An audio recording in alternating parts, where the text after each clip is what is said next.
નમસ્કાર વહાલા બાળકો, આજની ડિજિટલ ક્લાસમાં તમારા સૌનું સ્વાગત છે.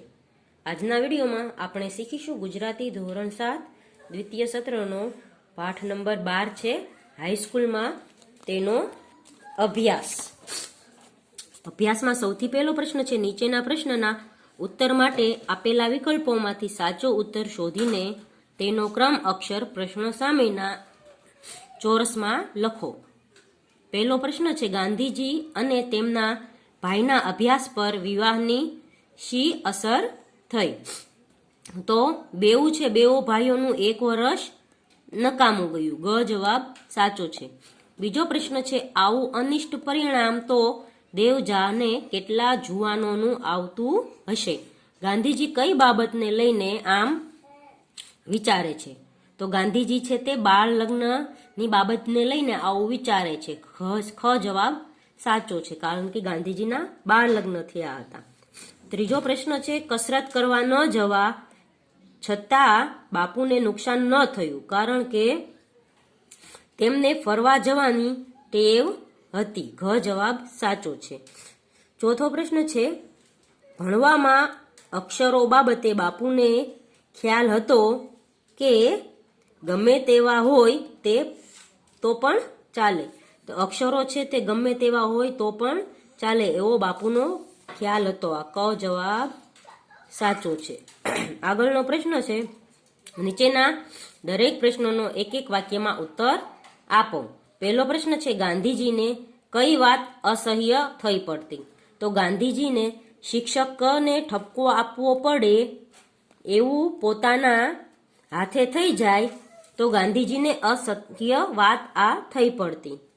બીજો પ્રશ્ન છે, ગાંધીજીએ 1 વર્ષમાં 2 ધોરણ કરવાનો નિર્ણય કેમ છોડ્યો? તો તેનો જવાબ છે, ગાંધીજીએ 1 વર્ષમાં 2 ધોરણ કરવાનો નિર્ણય છોડ્યો નહીં, કારણ કે શિક્ષકે ગાંધીજીના ખંત ઉપર વિશ્વાસ રાખી તેમને ઉપલા ધોરણમાં ચઢાવવાની ભલામણ કરી હતી. તે શિક્ષકની લાજ જાય એટલા માટે ગાંધીજીએ 1 વર્ષમાં 2 ધોરણો કરવાનો નિર્ણય છોડ્યો નહીં. આગળનો પ્રશ્ન છે, આ પાઠમાં ગાંધીજીના કયા કયા ગુણો જોવા મળે છે? તો આ પાઠમાં ગાંધીજીના ઓછા બોલાપણું, સત્ય અને સેવાનો આગ્રહ, વિવેક, શિક્ષણ પ્રત્યેનો પ્રેમ જેવા ગુણો જોવા મળે છે.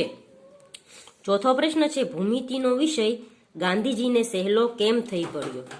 તો યુક્લિડનો પ્રમેય ભણતી વખતે ગાંધીજીને અચાનક સમજાયું કે ભૂમિતિ તો સહેલામાં સહેલો વિષય છે, એમાં બુદ્ધિનો સીધો અને સરળ પ્રયોગ કરવાનો છે. ત્યાર પછી ભૂમિતિ ગાંધીજી માટે સહેલી અને રસિક વિષય થઈ પડી. આગળનો પ્રશ્ન છે, નીચેના પ્રશ્નોના ઉત્તર લખો. તેમાં પહેલો પ્રશ્ન, ગાંધીજી અને તેમના ભાઈના અભ્યાસ પર બાળ વિવાહની શી અસર થઈ? તો ગાંધીજી અને તેમના ભાઈના વિવાહ વિદ્યાર્થી અવસ્થામાં જ થઈ ગયા હતા.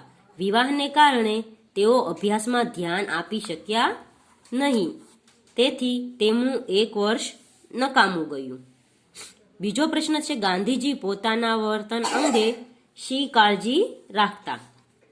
તો તેનો જવાબ છે, ગાંધીજી પોતાના વર્તન અંગે ખૂબ કાળજી રાખતા. પોતાના વર્તનમાં કશી ખોડ ન આવે એ માટે તે સાવધાન રહેતા.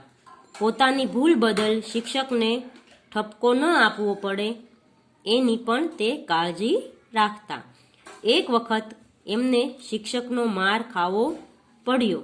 ગાંધીજીને એનું દુઃખ ન હતું, પણ પોતાના વર્તનને કારણે તેમને દંડને પાત્ર ગણાયા એનું એમને દુઃખ હતું.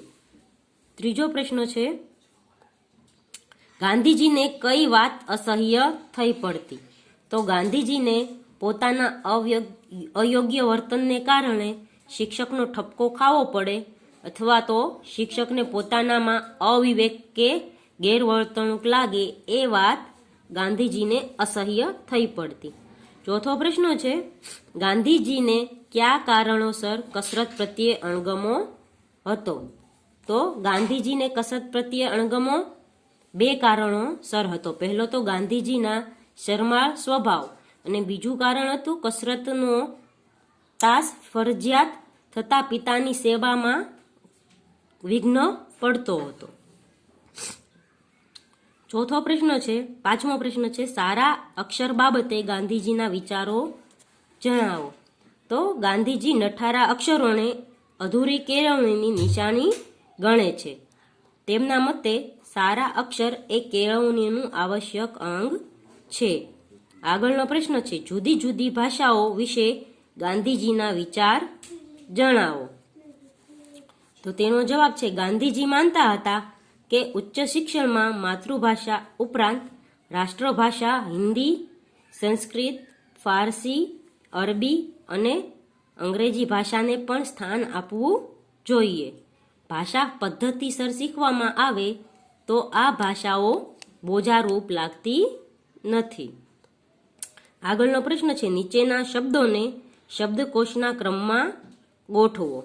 તો અહીં માહિતી, સંસ્કૃત, સમિતિ, ફારસી, જ્ઞાન, ખેડૂત, ઇસ્લામ, મજબૂત, અરબી અને ઋષિ શબ્દો આપેલા છે. તેને આપણે શબ્દકોશના ક્રમમાં ગોઠવીએ તો સૌથી પહેલા અરબી આવશે, 2 નંબરમાં આવશે ઇસ્લામ, પછી 3 નંબરમાં ઋષિ આવશે, 4 નંબરમાં આવશે ખેડૂત અને 5 નંબરમાં જ્ઞાન આવશે. જ્ઞાન છે તે જ અને ગનો સંયુક્તાક્ષર છે એટલે એ જ પછી આવે છે તે માટે. અને જ્ઞાન પછી ફારસી આવશે, ફારસી પછી મજબૂત અને મજબૂત પછી શબ્દ આવશે માહિતી, માહિતી પછી સમિતિ શબ્દ આવશે અને અંતમાં આવશે સંસ્કૃત. આગળનો પ્રશ્ન છે નીચેના રૂઢિપ્રયોગોનો અર્થ આપી વાક્ય પ્રયોગ કરો. તો પેલો રૂઢિપ્રયોગ છે મનમાં સમસમી રહેવું એટલે કે ધૂંધવાઈ રહેવું. તો તેના ઉપરથી આપણે વાક્ય બનાવીએ તો લોકોની હાજરીમાં અપમાન થતાં નોકર મનમાં સમસમી રહ્યો. પછી 2 નંબરનું છે ગેડ બેસવી એટલે કે મનમાં ગોઠવાવું. તો તેનો વાક્ય બનશે મનોજને સાહેબે દાખલો એ રીતે સમજાવ્યો કે તેને ગેડ બેસી ગઈ. ત્રીજો પ્રશ્ન છે લાજ જવી એટલે કે આબરૂ કે પ્રતિષ્ઠા જવી.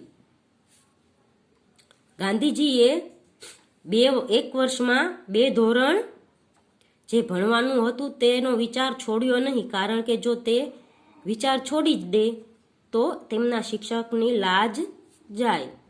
તો બાળકો આપણે આ વિડીયોમાં અહીં સુધીનો સ્વાધ્યાય શીખીશું. આગલા વિડીયોમાં આપણે અહીંથી આગળનો સ્વાધ્યાય શીખીશું. ત્યાં સુધી ગુડ બાય, ટેક કેર.